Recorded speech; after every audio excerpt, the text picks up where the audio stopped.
Africa, the birthplace of mankind.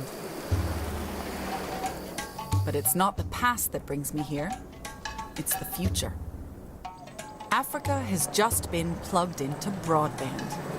And as the World Wide Web grows and spreads across the continent, it's transforming all that it touches.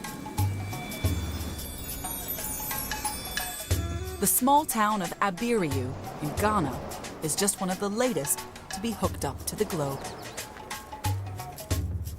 I'm traveling with Sir Tim Berners-Lee, the man who invented the web.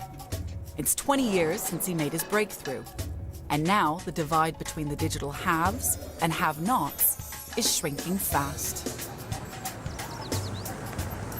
I think the web is about connecting humanity. Now that we've got to the point that 20–25% of the world are using it, then suddenly the question is, what about the other 80%? This community center may not look like much, but it's the new frontier of this virtual revolution.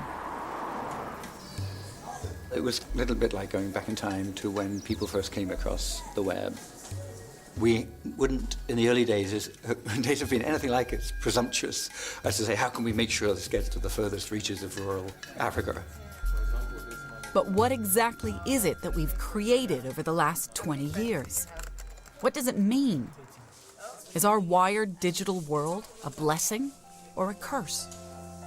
If the web does take root in Africa, as it has done elsewhere, then this will be the next continent to be reshaped by the digital revolution. But how has the web affected us in the 20 years since it was created? And what does that mean for the future of the people here and the majority of the world who aren't yet connected? The web's ability to harness the power of millions of individual voices is unprecedented in human history. This appears to be the dream of the Great Leveling made real, a paradigm shift on a par with the invention of the printing press.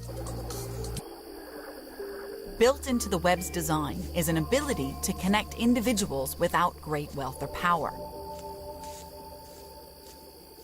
Today, all around the world, being connected is empowering people, like Kujo Agbavi, a Ghanaian farmer.